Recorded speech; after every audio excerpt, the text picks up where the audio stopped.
Hello everyone, आप सभी का स्वागत है एक ही टू रैंक्स में। तो बिग डेटा का यूनिट 4 ऑलरेडी कंप्लीट हो चुका है। उसमें जो इम्पोर्टेंट टॉपिक थे वो सारे कवर हो चुके हैं, कुछ भी छोड़ा नहीं है। अब हम यूनिट 5 करेंगे। यूनिट 5 में 4 टॉपिक है, बस वही पढ़ना हमको। पिग पढ़ना है, हाइव पढ़ना है, एचबीएस पढ़ना है और हाइव क्यूएल पढ़ना, 4 टॉपिक है। तो इस वाले सेशन में हाइव क्यूएल नहीं होगा, मैं बाद में अटैच कर दूंगा इसको नेक्स्ट वीडियो में। तो देखते हैं कि पहला पिग होता क्या है। पिग एक प्लेटफॉर्म है जो हडूप के ऊपर काम करता है। ये एक प्लेटफॉर्म है जो हडूप से ऊपर काम करता है, जिसमें आप लार्ज डेटा सेट को प्रोसेस कर सकते हैं using scripting language called pig Latin. मतलब एक स्क्रिप्टिंग लैंग्वेज होती है पिग लैटिन, उसका यूज़ करके आप लार्ज डेटा सेट को प्रोसेस कर सकते हैं इसके अंदर। इसका आप डायग्राम देख सकते हैं। पिग लैटिन स्क्रिप्ट होता है, फिर उसके बाद ग्रंट सेल आता है, इधर पिग सर्वर होता है, एक पार्सर होता है, ऑप्टिमाइजर होता है, कंपाइलर होता है, एग्जीक्यूशन डिज़ाइन होता है, फिर मैप रिड्यूस होता है, फिर हमारा एसडीएफएस होता है। तो बस आपको डायग्राम बनाना है और इसके अंदर जितने भी कंपोनेंट हैं उन सबको एक्सप्लेन करना है। तो अब देखते हैं पिग लैटिन स्क्रिप्ट क्या होता है। यूज़र यहाँ क्या करता है, पिग लैटिन लैंग्वेज में स्क्रिप्ट लिखता है। जो पिग लैटिन एक स्क्रिप्टिंग लैंग्वेज है, उसमें क्या करता है, यहाँ पे स्क्रिप्ट लिखता है। जैसे कि एग्जांपल लोड करता है, फिल्टर करने के लिए जो भी स्क्रिप्ट लिखना होता है वो लिखता है। ये दूसरा हमारा पार्सर। पार्सर क्या करता है, स्क्रिप्ट पार्सर के पास जाता है। जो भी हम स्क्रिप्ट लिखते हैं वो कहाँ जाता है, पार्सर के पास। पार्सर जो होता है हमारा क्या करता है, सिंटैक्स चेक करता है। जो हम पास्ट ट्री बना के जो सिंटैक्स चेक करते थे कि सही है कि नहीं, मतलब एक तरीके से ग्रामर चेक करता है। ये कंपाइलर में हम लोग ने पढ़ा। अब इसमें जो होता है ऑप्टिमाइज़र क्या होता है, लॉजिकल प्लान को ऑप्टिमाइज़र इम्प्रूव करता है। जो भी लॉजिकल प्लान्स होते हैं उनको क्या करता है, और बेटर करता है, इम्प्रूव करता है। अननेसेसरी जो भी स्टेप्स होते हैं, जो भी हमारे स्क्रिप्ट होते हैं, उसको क्या करता है, रिमूव करता है। ऑर्डर चेंज करके परफॉर्मेंस अगर बेटर होने वाला होता है तो कर सकता है वो। अब ग्रंट सेल क्या होता है, ग्रंट सेल पिक का इंटरेक्टिव सेल होता है। ये तब लॉन्च होता है जब आप पिक कमांड, जैसे कि अब अपने सीएमडी वो जो कमांड होते हैं हमारे कमांड सेल, उसमें क्या करते हैं हम, जो भी हमारे ऑर्डिनरी कमांड्स होते हैं कंप्यूटर सिस्टम में वो लिखते हैं। जैसे लिनक्स में कमांड लिखते हैं तो लिनक्स का हम लोग यूज़ करते हैं कमांड सेल। तो यहीं पे ग्रंट सेल जो होता है वो पिक के कमांड लिखने के लिए हम लोग उसका यूज़ करते हैं। मतलब पिक के कमांड को रन करते हो या टर्मिनल या कमांड प्रॉम्प्ट पे, एक तरीके से टर्मिनल की तरह ही है। यहाँ आप line by line Latin command लिख सकते हैं। यहाँ पे लाइन बाय लाइन हम लोग क्या कर सकते हैं, जो भी लैटिन कमांड होता है उसको हम लोग यहाँ पे लिख सकते हैं। पिग सर्वर क्या होता है, पिग सर्वर जो होता है ना हमारा एक जावा क्लास होता है जो पिग लैटिन स्क्रिप्ट को प्रोग्रामेटिकली रन करने के लिए यूज़ होता है। जो भी हमारा पिग लैटिन स्क्रिप्ट होता है उसको प्रोग्रामेटिकली उसको रन करने के लिए हम लोग यूज़ करते हैं पिग सर्वर का। अब एग्जीक्यूशन इंजन क्या होता है, इसे फाइनल मैप रिड्यूस जॉब्स को हडूप के ऊपर एग्जीक्यूट किया जाता है। जो भी हमारा मैप रिड्यूस जॉब्स होते हैं उसको हडूप के ऊपर एग्जीक्यूट किया जाता है। इसके अंदर हडूप एसडीएफएस से डेटा लोड करता है। हडूप क्या करता है, जो हमारा हडूप डिस्ट्रीब्यूटेड फाइल सिस्टम है वहाँ से डेटा को लोड करता है, प्रोसेस करता है, देन क्या करता है, आउटपुट को राइट कर देता है वहाँ पे। अब इसके फीचर्स क्या क्या है, हाई लेवल लैंग्वेज। अब जैसे कि पिग लैटिन एक क्या है, easy to write scripting language होता है जो डेटा प्रोसेस करने के लिए यूज़ होता है। आता है फिर abstraction over map reduce. Pig automatically map reduce jobs generate करता है। पिग क्या करता है, जो भी मैप रिड्यूस जॉब्स होते हैं उसको ऑटोमेटिकली ये क्या करता है, जनरेट करता है। Support all type of data.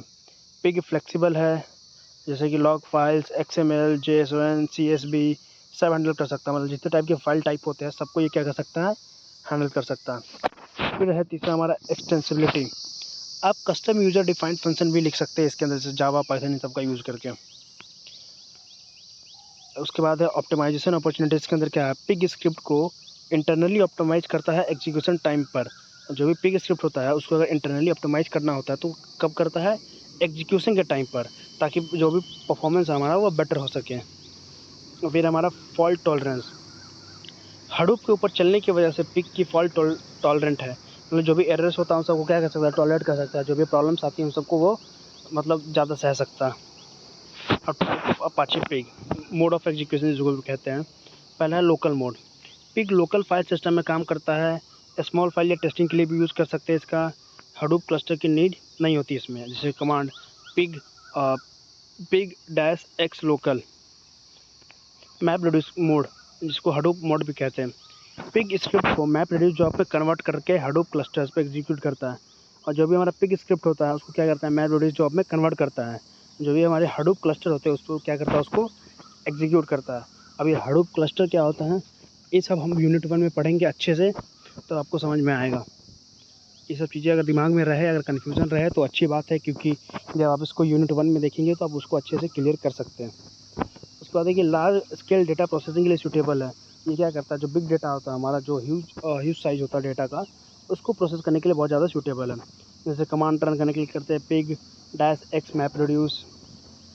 यहाँ पे नोट में कुछ लिखा हुआ है, अगर आप सिर्फ पिग लिख के रन करते हो तो डिफ़ॉल्ट मोड मैप रिड्यूस ही होता है। जैसे अगर आप पिग लिख दें और उसको रन कर दें तो क्या होता है, इसका जो डिफ़ॉल्ट मोड होता है वो हमारा क्या होता है, मैप रिड्यूस ही होता है, लोकल मोड नहीं होता। आई थिंक ये दोबारा ले आ गया है। अब आते हैं हाइव पे। हाइव क्या होता है? हाइव हमारा एक डेटा वेयर हाउस है जो to built on top of the Hadoop, मतलब एक तरीके का गोदाम कह सकते हैं इसको, डेटा टूल्स का, जो कहाँ पे बना है, हडूप के ऊपर बना है, मतलब उसके हडूप के टॉप पे बना है ये क्या है, हाइव जो होता है, Apache Hive data warehouse tool होता है। मतलब जो भी टूल्स हम यूज़ करते हैं उसका एक तरीके से कह सकते हैं, इसके अंदर बहुत सारे सेट्स होते हैं, एक तरीके का गोदाम जो हडूप के ऊपर बना होता है। इसका यूज़ होता है स्ट्रक्चर डेटा को क्वेरी करने के लिए। जो इसका यूज़ होता है, जो भी स्ट्रक्चर डेटा होते हैं हमारे, टाइप्स ऑफ डेटा में 3 होते हैं हमारे, स्ट्रक्चर, सेमी स्ट्रक्चर और अनस्ट्रक्चर। तो जो स्ट्रक्चर डेटा होता है उसको क्वेरी करने के लिए यूज़ होता है, और उसके लिए हम लोग यूज़ करते हैं हाइव क्यूएल। और यही एक टॉपिक छूट जाएगा जो हाइव क्यूएल है, हम वो बाद में करेंगे, और मे भी हो सकता है तो इस वीडियो के एंड तक मैं उसको अटैच कर दूँ, तो उसके लिए परेशान नहीं होना है। जितनी चीज़ है, जितने जैसे कि हम अभी कन्फ्यूजन हो रहे थे, ये हडूप क्लस्टर क्या होता है, उन सब चीज़ों को पढ़ेंगे। जो चीज़ों में कन्फ्यूज़ हो रहा है उन सब चीज़ों को कवर करेंगे। जो हाइव क्यूएल होता है एसक्यूएल लाइक लैंग्वेज ही होता है हमारा। अब हाइव ये मेनली यूज़ होता है data analysis, reporting and summarisation के लिए।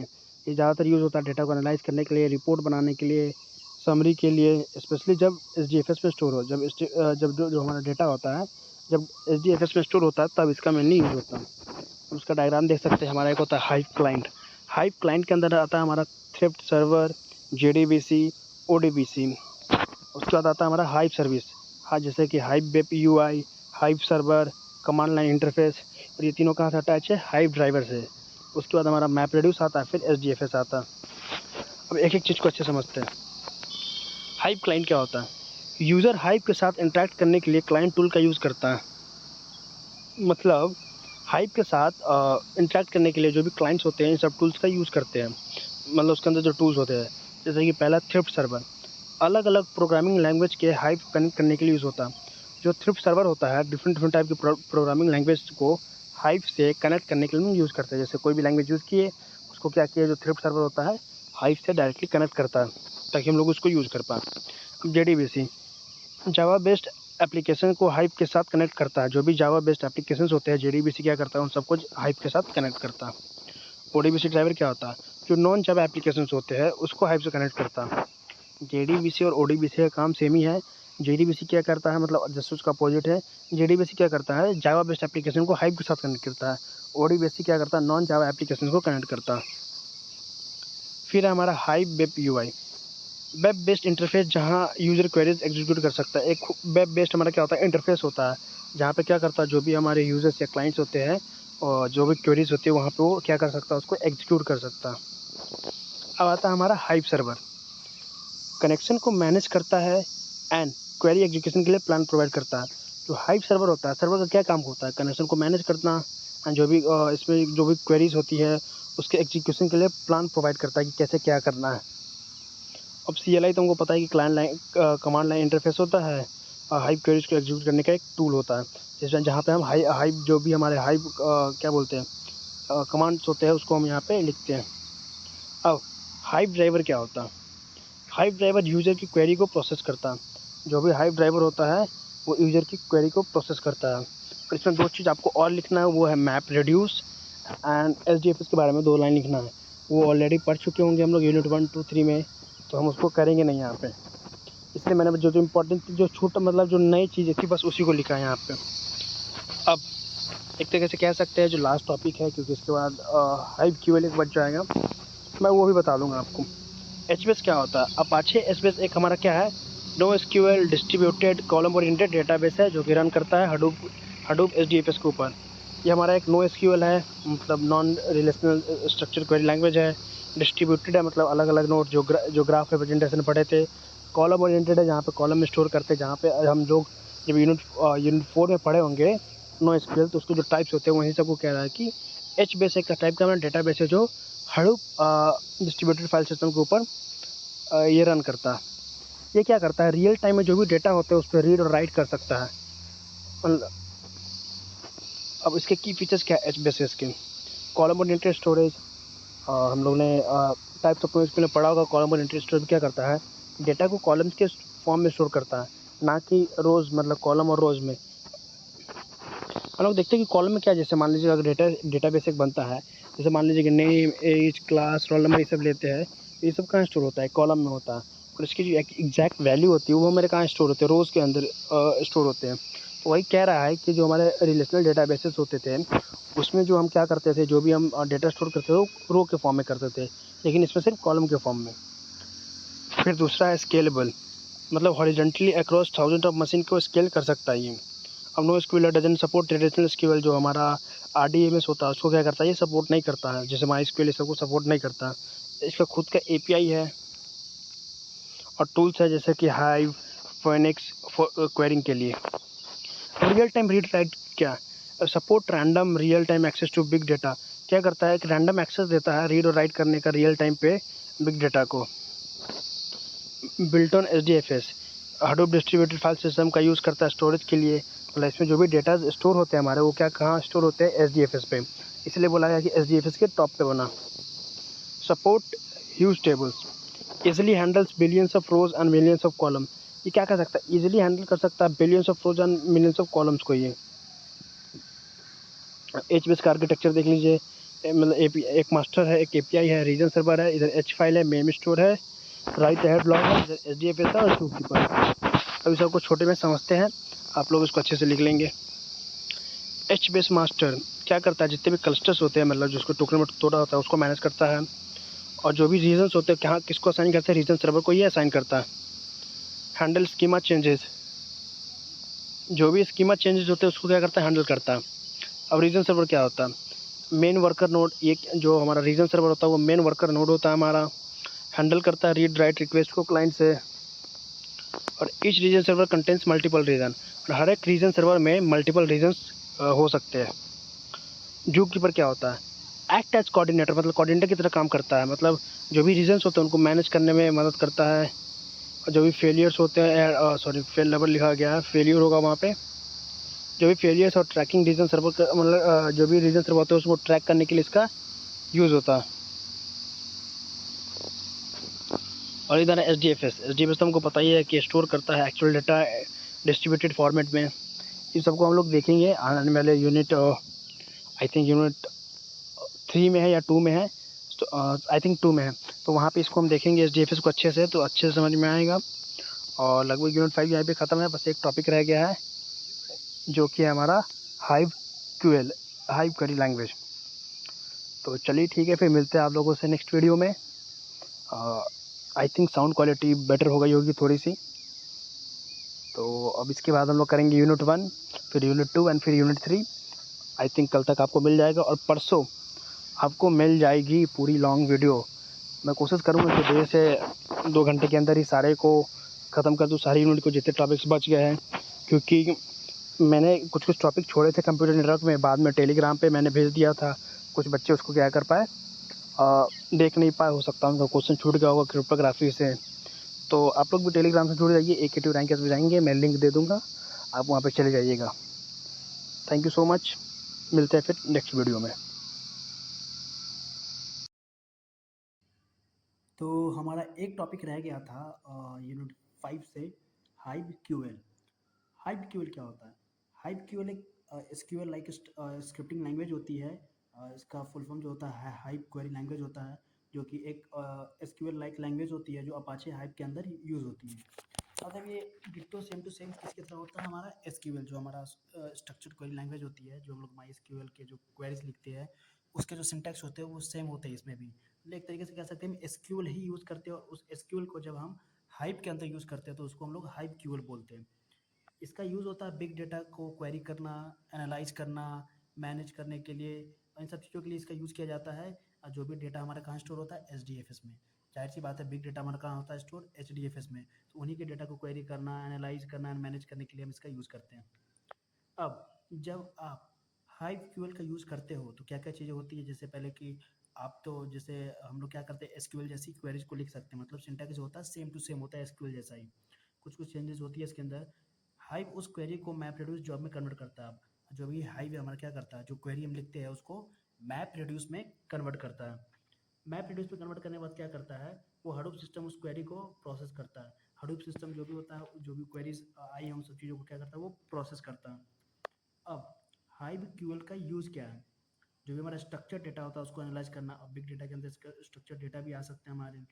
एसक्यूएल लाइक सिंटैक्स होता है, सेम टू सेम हमारा एसक्यूएल की तरह सिंटैक्स होता है जो बिग डेटा को हैंडल करता है।